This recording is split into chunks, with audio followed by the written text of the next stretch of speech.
राजधानी ब्यूरो, सच कहने का साहस और सलीका। हम हैं आपकी आवाज, राजधानी ब्यूरो। विदिशा के एक निजी गार्डन में भारतीय डाक कर्मचारी संघ विदिशा संभाग संयुक्त संभागीय अधिवेशन का आयोजन हुआ। इस अवसर पर कार्यक्रम के मुख्य अतिथि के रूप में मध्य प्रदेश राज्य प्रवासी श्रमिक उद्योग भोपाल के सदस्य विनोद कुमार रिछारिया, पूर्व वित्त मंत्री राघव जी भाई, भारतीय डाक विभाग के राष्ट्रीय स्तर के पदाधिकारी मनमोहन सहित बड़ी संख्या में डाक विभाग के सभी कर्मचारी गण मौजूद रहे। इस संबंध में हमने वरिष्ठ पदाधिकारी से चर्चा की। इस संदर्भ में शुरुआत से जुड़ा, जब मैं सांसद था तब भी मैं डाक कर्मचारियों की मांगों को रखता था, मंत्री से बात करता था। और फिर मनमोहन जी ने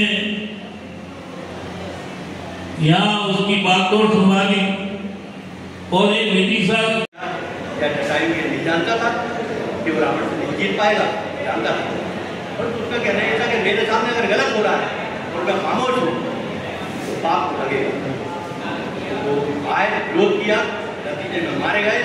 और तो आप सभी लोग जानते हो कि लोग रखना कि समय परिस्थिति होती नहीं कुछ भी और उसने उसमें परिवर्तन नहीं किया। साथियों, मैं राज्य मंत्री हूँ, वो एक अलग विषय है, और पहले मैं भारतीय मजदूर संघ का एक मजदूर कार्यकर्ता हूँ।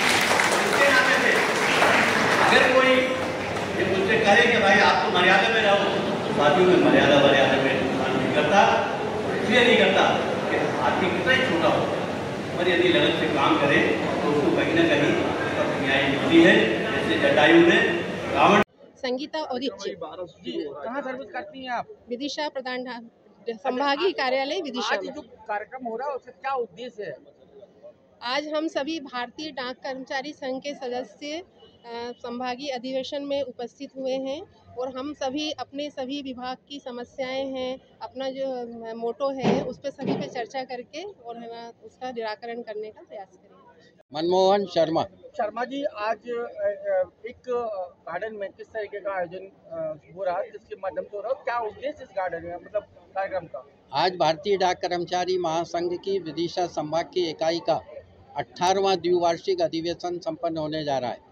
इसमें विदिशा जिला और रायसेन जिले के समस्त डाक कर्मचारी आज इस कार्यक्रम में भाग ले रहे हैं। इस कार्यक्रम का उद्देश्य यह है कि 2 वर्षों में संगठन ने कर्मचारियों के हित में क्या काम किया, आने वाले समय में कर्मचारियों की समस्याओं के लिए संगठन की क्या प्राथमिकता है और सरकार की कर्मचारियों के प्रति क्या योजनाएं अभी लागू हुई है और संगठन ने कर्मचारियों के हित में क्या क्या काम अभी तक किए हैं और आगे क्या करने वाले हैं, उस पर विस्तृत रूप से विचार हो रहा है। यहाँ पर जो डाक विभाग की जो कार्यक्रम था उसके बारे में क्या कहिए, क्या रणनीति तैयार की जा रही है, क्या कर्मचारियों के हितार्थ हेतु आपका प्रयास रहेगा, क्योंकि आप एक राज्य मंत्री भी है, और आपका प्रयास क्या रहेगा डाक कर्मचारियों के लिए? भारतीय डाक कर्मचारी संघ के इस अधिवेशन में हम लोगों ने कुछ एजेंडा तैयार किया है और वो एजेंडा हमारे ऐसा नियम है कि एजेंडा को अपन लिख के और ऊपर भेजा जाता है और उस पर जब कोई सुनवाई नहीं होती है तो फिर रणनीति बनती है।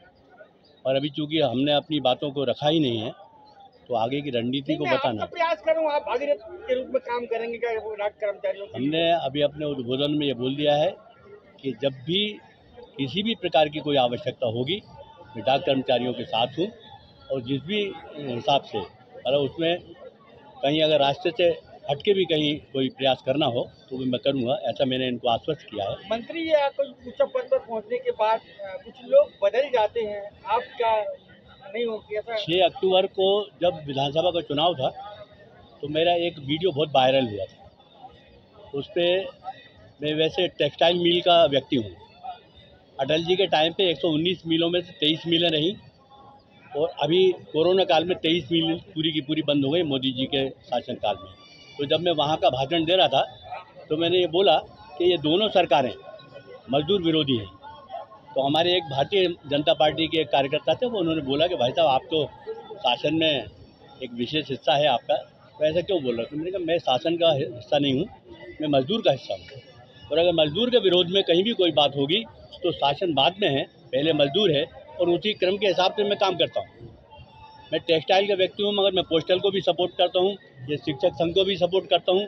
जब भी कोई व्यक्ति मेरे पास आता है, मैं उसकी उस मांग को ईमानदारी से आगे बढ़ाता हूँ और मुझे लगता है कि मुझे 99% सफलता भी प्राप्त होती है। करें, सब्सक्राइब करें, बेल आइकन को टच करना ना भूलें और अंत में शेयर कीजिए। Thank you.